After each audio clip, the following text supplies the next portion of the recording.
Hey, Brian here with DIY Outdoor Life. The day we get to dewinterize or unwinterize our camper in the spring is always a really good day. Today we're going to walk through the few simple steps to do this properly. It's a real easy job. Let's get into it. The first part of this process involves getting as much of the concentrated antifreeze that we added when we winterized out of the camper as much as possible. So I use an empty container here and I go to the low point drain and I open up this valve to drain it out. Now I don't add much in the reservoir, so I'm not going to get much out here. But the better job I do now on this step, the easier the rest of this is going to go. So I might jack up the front of the trailer or even climb underneath and push on the reservoir to try to get as much of that antifreeze out as possible. So the next part of this process is unwinterizing our water pump. Now, when we winterize the trailer, we use this line that connects to the water pump to draw antifreeze into that metal pump. It's important that the freezing water doesn't expand and break that pump up. So to unwinterize this pump, we're going to do basically the opposite process here. I'm going to take a pail and I'm going to put a little bit of water in it. And I'm going to open up the valves here for this winterizing line. If you need a refresher, I'll post the winterizing video up here, but there's two different systems here. You either need to open the valve that goes to this bare hose and then close the valve that's going to your reservoir to get this to work.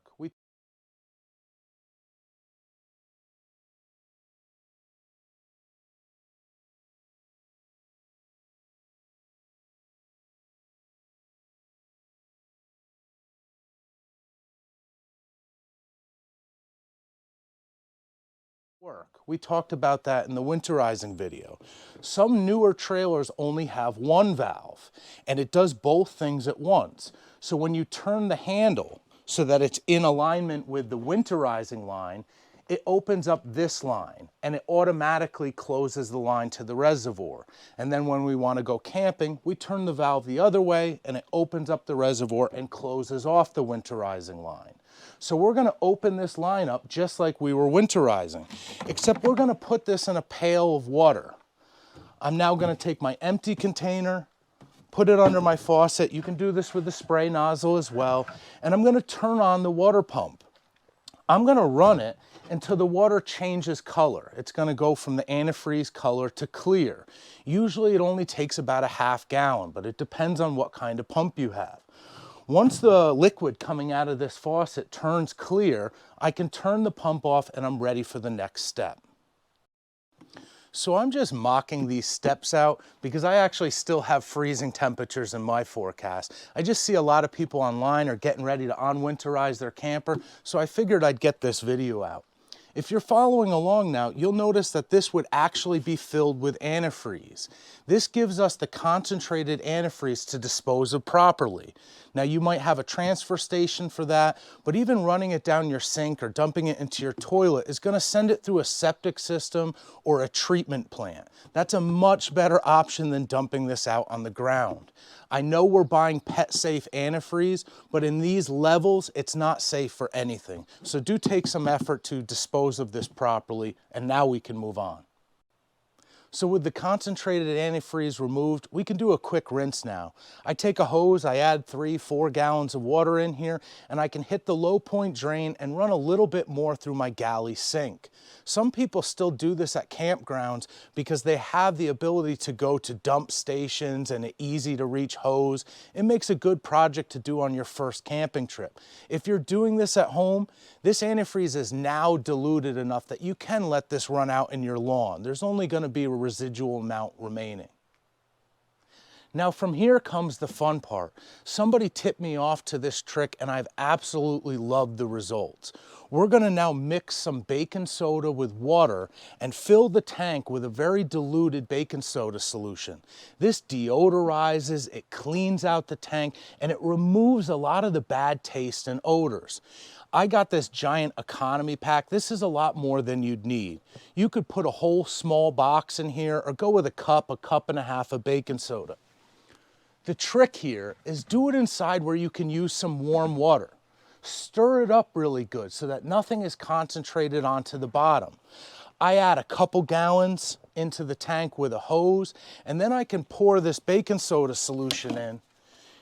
Usually having a friend here helps, but you can use a funnel, an offset funnel, and pour some of this solution in. Now I usually put a little water in, pour a little solution in, back and forth, but I'm only adding maybe 6 or 7 gallons total to the tank with that one container of baking soda. We're not baking here. The formulas are not that important. About a cup and a half of baking soda does a great job. With this baking soda solution in there, diluted with 5 or 6 gallons of water, I actually like to take my camper out on the road. It's a good time to set your brakes for the spring, drive around a little bit, hit the brakes a couple times. Think about if you left a plastic bottle out all year long and then you wanted to drink out of it, especially if you had put something like antifreeze in it. This baking soda is a nice, non-toxic cleaning agent, but when I drive, I'm envisioning shaking that bottle up. I let it sit for about another hour and then I can drain it out. This does a really, really good job starting us off with a good clean tank that doesn't taste so bad. So the last part of this process is pretty self-explanatory. You can drain the baking soda solution out and rinse it out a couple times with the hose. Some people fill their reservoir up and they hit the low point drain in the morning. It's really up to how you use the water in your RV reservoir.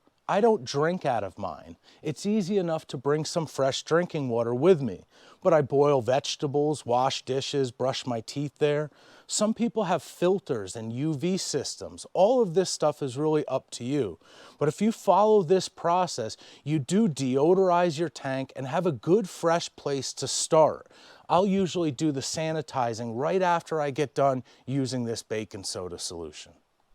So I hope you guys found this video easy to follow along with. You can ask questions in the comment section or leave me some tips if you guys are doing something differently. I'll post the video on winterizing if you want to review those steps, and I'll post the video on sanitizing if you guys want to take additional measures to make sure that the water that's coming out of your tap is clean. As always, like and subscribe. That helps us out, and I will see you guys next time. Thanks.